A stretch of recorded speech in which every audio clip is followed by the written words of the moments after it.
In a few weeks' time, all hell is going to break loose as we finally get our hands on this year's iPhone, the iPhone 17. But before we get into silly season, I thought it was worth us having a chat about this year's phone, the iPhone 16, and in my case, the 16 Pro Max that I've been using pretty much as my daily for the past year. And I'm also going to tell you why it's proven to be so good that it's probably going to be the last Pro Max that I ever buy. I'm David, and this is Talking Tech. A good place to start with any long-term review is battery. And the battery on my iPhone 16 Pro Max has been really good. It's been the best Pro phone that I've ever used, that's for sure. This year's been different for me. I've been away from the studio for a lot of the time. And that's pertinent to the battery because it means I've been using the phone in real-world, everyday use. I've been at sponsor events, on location shoots. I've been in London a lot. It's just meant I've been using the phone an awful lot. And only once have I ever had any kind of battery anxiety. And that was after a long day in London, a 12, 15-hour day in London when I got back home with about 8% battery on it. But in fairness, I've been using it for phone calls, for sat-nav, for listening to music, for watching videos, watching movies on the train. So I'd used it a lot. And that was the only day I'd ever had any issues with it at all. The battery health is a perfect 100% on my phone. Now, that could be down to a couple of reasons. I only charge it to a maximum of 95%, and also I only ever charge via MagSafe. Now, my cycle count, I don't know if that's good, high, average, low, 243, 45 cycles. How does that rate? Let me know what your cycle count is, but that's how many cycle counts I've got through in this year of using the phone. I've heard other iPhone Pro and Pro Max users saying that their phones have got hot. I've never experienced that. Even when I've been outdoors and the screen is fully bright, I've never felt the phone get worryingly warm. In fact, the only time I've felt it get warm at all is when I've been shooting ProRes here using an external SSD in the studio, and even then, not worryingly so. But if you've had any kind of overheating issues with your iPhone 16 Pro or Pro Max this year, then there's rumors of a vapor chamber coming to the 17 Pro and Pro Max in a few weeks' time. But overall, the battery, I think finally Apple has got on top of battery management in their iPhone, certainly the Pro and Pro Max that I've been using this year.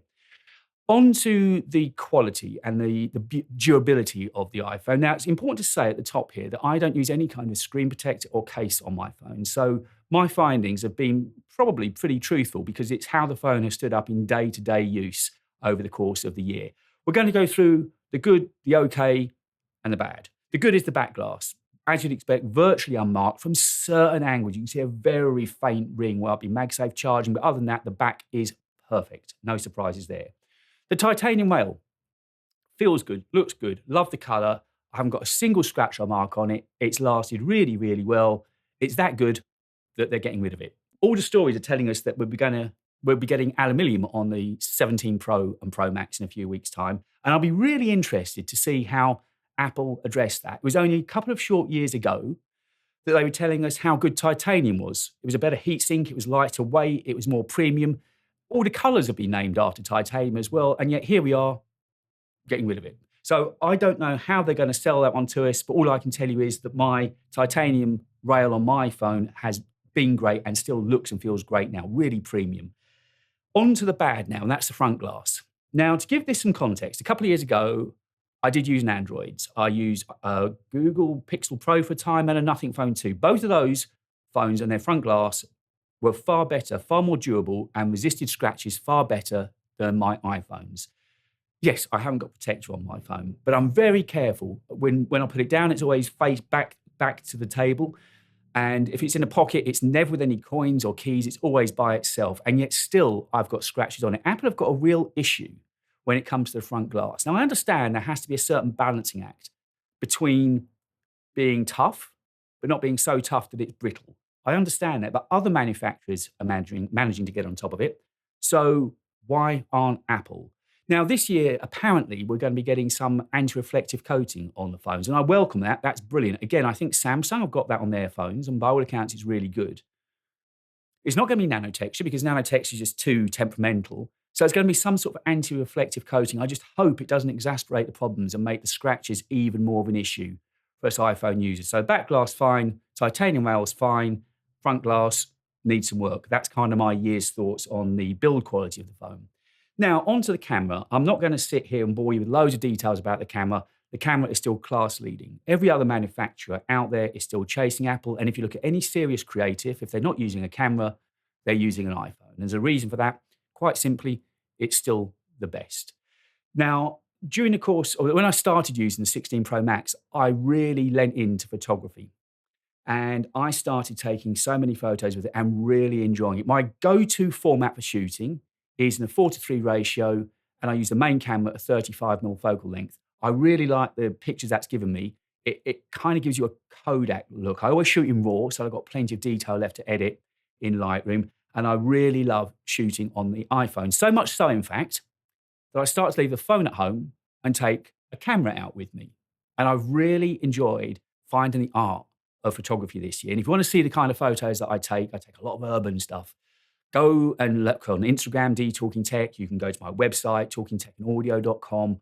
Or if you're part of the Adobe community, you can go onto the Lightroom community and you can see my photos there as well. But I found that I was enjoying the iPhone 16 Pro Max and its camera so much, and it was giving me good results. And I realized I actually had a pretty good eye for it, that I started to leave the phone at home and take a camera with me. So with that in mind, if I'm not using the cameras on a Pro or Pro Max, there's really very little point for me taking those phones out with me. And of course, also, there's a risk to taking those phones out.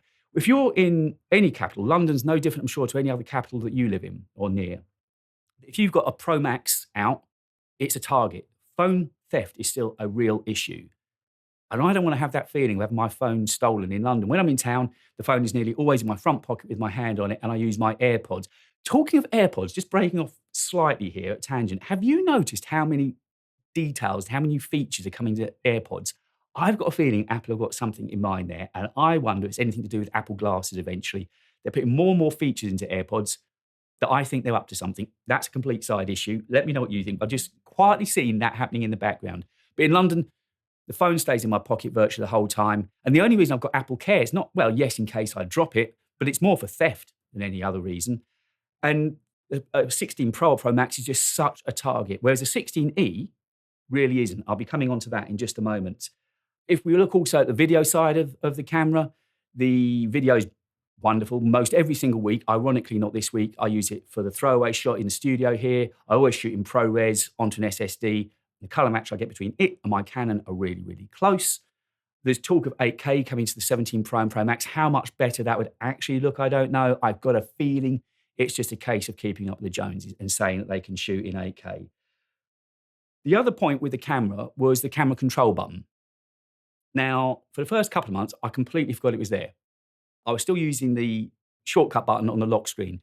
Then I decided to remap my lock screen and I started to use the camera control button. And for that, it's really, really good. But I don't use it for any of the features that you can use the camera control button for exposure, styles, depth, zoom. I still use the on-screen menus for that. It's too fiddly. The problem is whether it's horizontal or vertical that you're shooting, it's just in the wrong position. It doesn't feel quite natural. I like what they've done with it. I like the idea of what they're trying to do with it. It's just not finished yet. And hopefully they can iterate on it. Hopefully they can take what is the basics and the seeds of a good idea and improve on it over the years. So I do use it every single day now, but only for launching a camera. You are using the camera control button. Then we get on to the 16E that I was talking about a moment ago. That has been a game changer for me. I bought it just as a review unit for the channel. And then I started to fall in love with it. The size is perfect. The weight is perfect. When it's in your pocket, you virtually forget it's there. And it does everything I want a phone to do. I suddenly realized that the Pro Max, if I'm not using it for the cameras, is more of a phone than I actually need.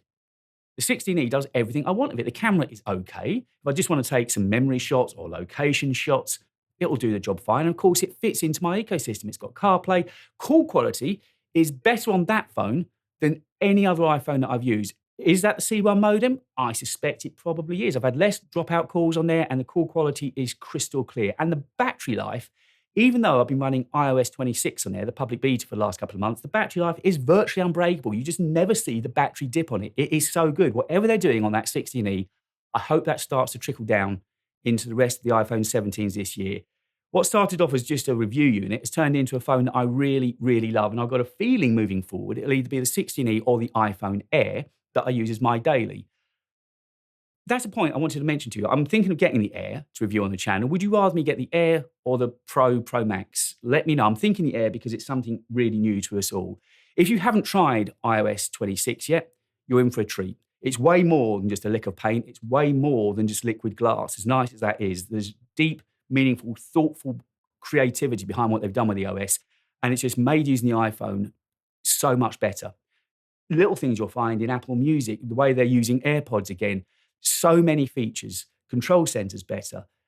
It's really, really well thought out. And yes, I mentioned in last week's video, Apple had taken a beating. They've come back with OS 26 across the board, and certainly on the iPhone, it's made a massive difference. So my year with the 16 Pro Max has been nothing but good. So good, in fact, that it's probably going to be the last one that I ever buy. That's how good it is. Now, I don't really want to get into rumors too much. I find them a little bit boring. I don't know about you. Whichever channel you watch, pretty much they're all just taking whatever Mark Gurman says on a Sunday and putting it out in a different way. There's no real news out there, and it's all guesswork, and it's all what Apple wants us to know anyway. But the headline news of what we're getting this year with the 17s are that there's going to be a price increase. They're going up by $50 apparently, but they're going to say that's because not of tariffs, because you're getting 256 as starting storage rather than 128. There's going to be an orange color on the Pro and Pro Max, which actually does look pretty nice, and a light blue color on the Air. And of course, you've got the brand new iPhone Air to experience as well. I was sitting editing the video, just getting towards the end of it, when the invites for this September's event dropped. It's been called awedropping. I can't work out there's something in that word awe, and I can't get my head around it yet. I'd love to know what you think. Clearly, the blue and orange colors, I think I mentioned that there was going to be a blue color for the iPhone Air and also the orange color for the iPhone 17 Pro and Pro Max. So that much is a giveaway. But what does that awe dropping mean? So with the event being on Tuesday the 9th, it almost certainly means that the phones themselves are going to drop on Friday the 19th of September. So I'll be busy the week after that making some content. I've got some plans. I'm going on location for a shoot with the new phone. But anyway, let me know what you think that awe means in awe dropping. I'll be interested to hear your thoughts on it. The camera, the zoom lens on the iPhone 17 Pro and Pro Max is going to be a 48 megapixel AX zoom lens, and it's going to be movable. I've got my dummy unit here. Do you like that new design, by the way? It's exactly the same thickness, size, weight, and everything as my 16 Pro Max. The only thing that's changed is that camera layout, and the reason it's changed is so that you get that movable zoom lens that I just spoke about a moment ago. But that is how the iPhone 17 Pro and Pro Max is going to look for sure. And those are really the main new headlines that we're talking about getting on the Pro and Pro Max this year. There's the 8K video already mentioned, the vapor chamber as well. And I'm guessing if you've made it this far through the video, you're into iPhones, you're looking forward to the event in a couple of weeks' time. If you've enjoyed the video, subbing really does help me out. You know what to do. Do all that for me. It really does help me out. And let me know what you're looking forward to most at the event, and also what you're looking forward to with the iPhone 17s that are coming out. I've mentioned iOS 26 a few times at the end of this video. I'm leaving a video for you to watch now where I went into it a lot deeper, and I'm going to highlight some of my favorite features that I've come across since I've been using it over the past couple of months.